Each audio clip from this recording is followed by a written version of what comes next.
Hello, everybody.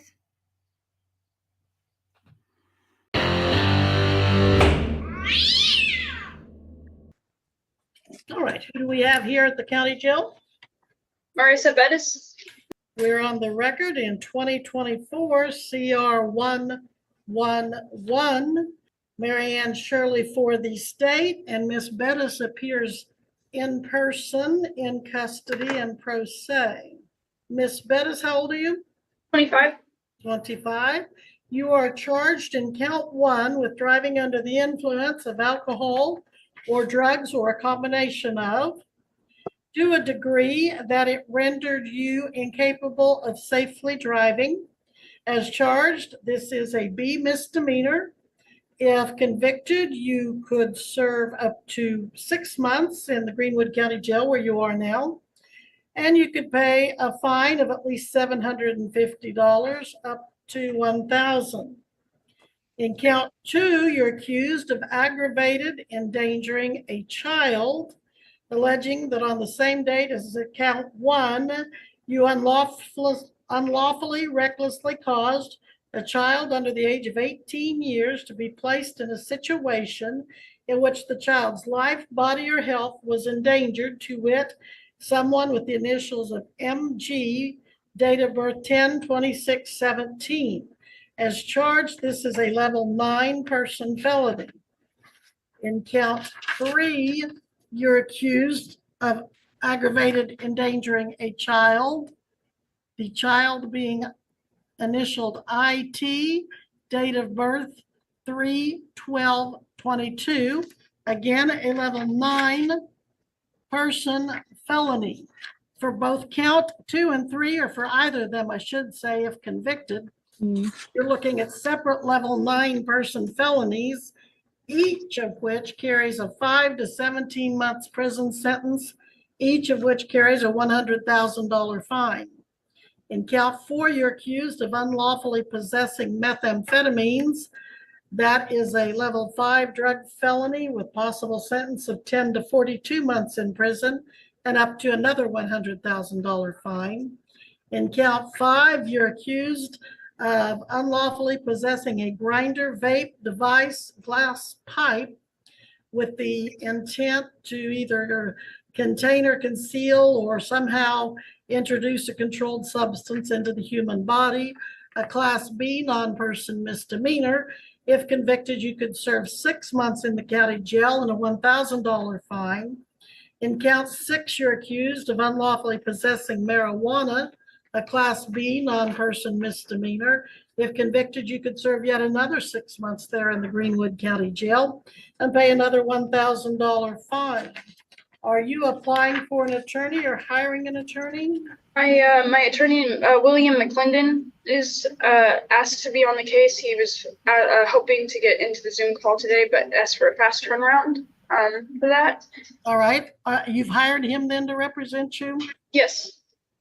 Okay, so you've hired William McClendon. Mhm. And You've hired him or you need to apply? she said No, I've hired him. I've Oh. already spoken with him and everything. you've given him money. My mom, I believe, either my mom set it up with him. He said that he needed to be put on the case. I think he needs to be put on the case, and he asked for the fast turnaround for that. Well, you need to fill out an application to see if you qualify for court appointed. Has Okay. he ever represented you in anything else? Yes. In what? The last case was set for June 25th, was supposed to be the last case with that. Did you It fail was appear for that as well? what? I'm sorry. So you have another case set in June? No. It was already finished out. That was just my last. Are you on probation or parole for anything? No, not yet. No, I haven't been placed on parole or probation for anything. I didn't even have a felony charge or anything. Okay, what was the misdemeanor? Possession of marijuana. All right, if you have a prior conviction for that, then this would become an A misdemeanor with punishment up to a year in jail and a $2,500 fine. If you have 2 priors, then it's going to be into the felony level. Okay, no, just the one. All right, Miss Shirley, recommendations for bond on her? Normally, I would be recommending 20,000. But she apparently has control, has some support, lists the current address. This may be a second DUI too. The conviction isn't showing though, so I can't be sure.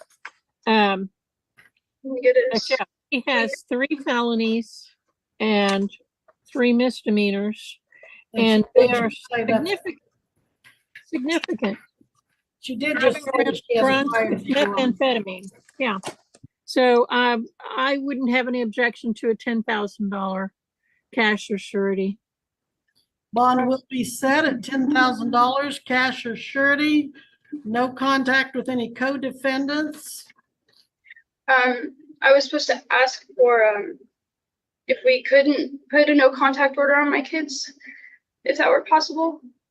You want a no contact No, on no, kids? No, I don't. I wanted to ask, I was supposed to ask to make sure that there wasn't gonna be a no contact order. Or politely, please, not to put a contact Okay, order. well, we do have to worry if this turns out to be true, that you're driving drunk with children. I Right now, it's a presumption. Miss Shirley, how old? Well, I first, was looking at the age on the children. I was gonna ask her, how old are your children? 2 and 6, 2 and 6. They live with you and anyone else? Your Honor. I was, sorry. Do they live with anyone besides you? Well, normally no, but in Wichita right now they're with their dad. That's where I was bringing them to see if it was their dad. They So usually live with me full time in Missouri.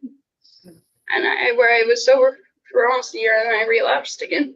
And now I'm here. Okay. And she just indicated that she does not live in Wichita. She lives in Missouri. She did say Okay. that. I was, yeah, I was sober for a year and then I relapsed. And now I'm in this situation and I'm Did you relapse with, well, strike that. with methamphetamine.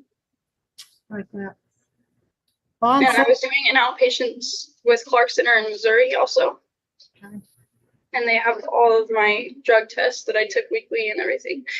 and the children normally live with you in Missouri, but you brought them here to see their dad in Wichita? Yeah. That's why I was driving to Wichita. Do you have a valid license to get them back to Missouri? My parents are coming to get them. Okay. So Ms. Shirley, on the issue of the children, any objection to them going back as long as the grandparents are driving? Both my parents are registered nurses and Okay. The 6-year-old is capable of testifying. The 2-year-old is not. I'm very concerned about them, and the children are being taken out of state, I presume. well, they normally live in Missouri. It can go either way. They have support in Wichita. They have support in Missouri. Their dad is healthy, clean. He's got a job. My parents are full support as well. I had a job. I have a job. I was doing really good, and I messed up. I don't want to release that yet, Your Honor.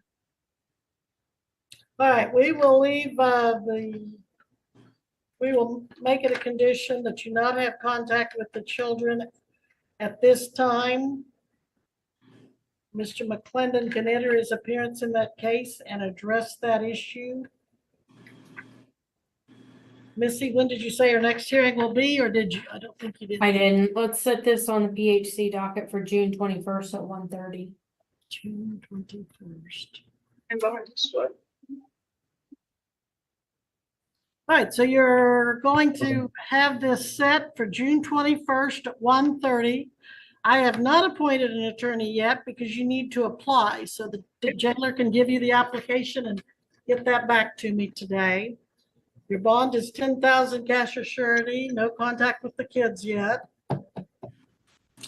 Anything else from anyone? If not, we'll be in recess.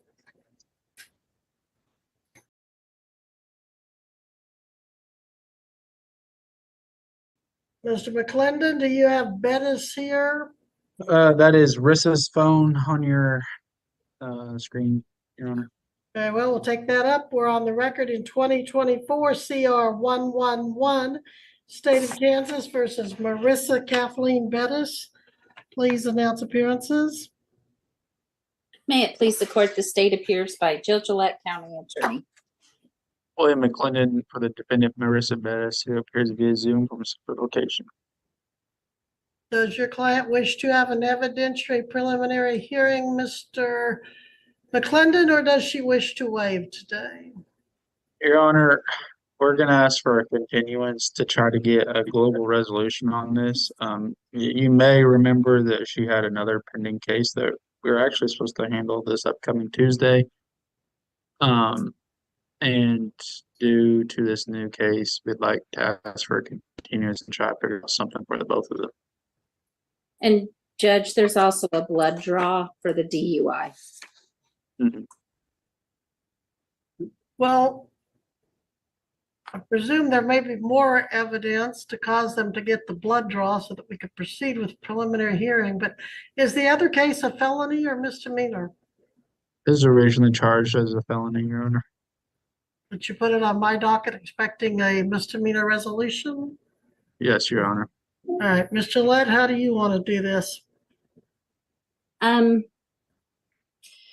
don't know if you want to try to keep them together, Your Honor, or if we're going to keep them separate. I would say if we put them on a preliminary hearing control docket, Mr. McClendon and I can discuss them further and hopefully come up with a good resolution. Very well. And maybe we can put that other one together with this one whichever one we approach next. So Missy, what do you have for another PHC?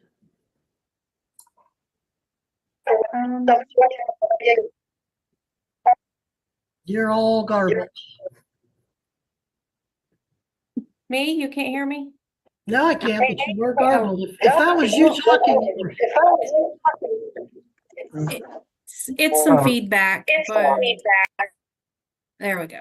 I muted Okay. him.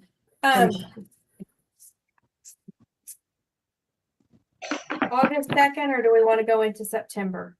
with the blood draw, do you want to go into September? That's fine, Your Honor. She's not in custody. All right, September, what do you have, Missy?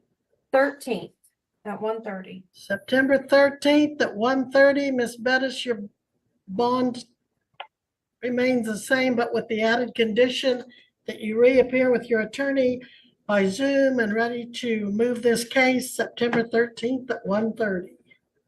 Yep, sounds good. Okay, if there's nothing further, we'll be in recess at this time. Charmaine Rogers, we're on the record in 24 CR 24, State of Kansas versus Charmaine, I'll say Rogers. Miss Rogers, you've been here a couple of times. You were going to apply for diversion the first 2 times, and then you failed to appear the 3rd time. Yes, ma'am. I actually called the court and left a couple of voicemails. I never got an email for the last Zoom link that we were supposed to have for May 7th. I called several times. I left several voicemails. And then I found out, she told me that she couldn't tell me, whoever was at the front desk, if I had a warrant out or not, or what I could do. So that's how I ended up getting in contact with my bondsman. We found out I did have a warrant, so I brought myself and turned myself in today. Well, what are you doing with this marijuana paraphernalia, transporting an open container of alcohol, driving while suspended? What are you doing about those charges? You apparently aren't going through with the diversion, or are you? What's going on with that? Well, when I was supposed to get paid, they took most of the money out for my living expenses at the dorm, so I didn't get a check back like how I thought I would. And I planned on seeing what I would be able to do about that when I was supposed to attend court on May 7th. So you're a college student Yes, ma'am. and you get financial aid from the government to help you go to school? Yes, and it covers for my housing, my books and tuition, and my food. But it didn't cover enough for your criminal charges? No, they took everything. Only only get a check back what is extra left over, and there wasn't too much left over. All right, well, let me re-ask my question. What are you gonna do about these drug charges and driving while suspended? I'm working at the college right now for summer to actually get paid. All right, I'm cleaning. excuse me, I'm sorry. Let me ask you a different question. Are you going to hire an attorney, apply for court appointed, represent yourself? I can apply for attorney. I've contacted a couple attorneys as well. So have you given up on the diversion application process after? I didn't know if that option would still be available on the table with me not being able to pay it on the 30th of that day when I was supposed to. So if that option is still on the table, then I am willing, now that I'm working, to pay. I'm willing to pay for it now that I can work. But if that option is not available, then I could also contact the attorney. Well, let me ask Miss Shirley. Is diversion still an option? Normally, if it were solely up to me, no, she would not be. But if she's getting financial aid and things, a conviction of marijuana may throw her out of any eligibility. I never had any marijuana on me. That was the other parties of the case. I didn't have anything.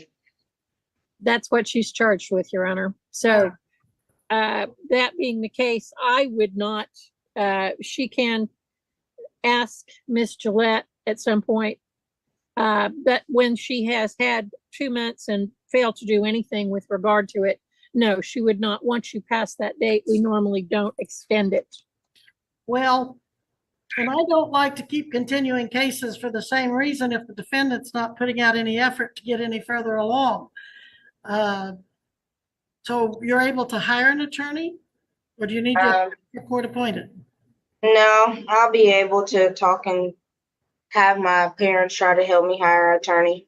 So your parents will help you hire an attorney. Are they in a financial position to do that? I'm not 100% sure. I have my own child that I take care of, and I'm in college, and I'm out here alone, so I'm not 100% sure how anybody in my family's doing. Well, where's your family? Where are they from? Wichita, in Texas. Wichita, Texas, not Wichita, Kansas. No, most of my family are in Wichita and in Texas. They're separated. Okay. Wichita, Kansas, and Texas, like Dallas, Texas. Okay, so Wichita, Kansas is maybe an hour down the road, and you've got family there. It's 2 hours away from me, correct? Where do you live? Independence. Oh, okay, yeah, that would be right.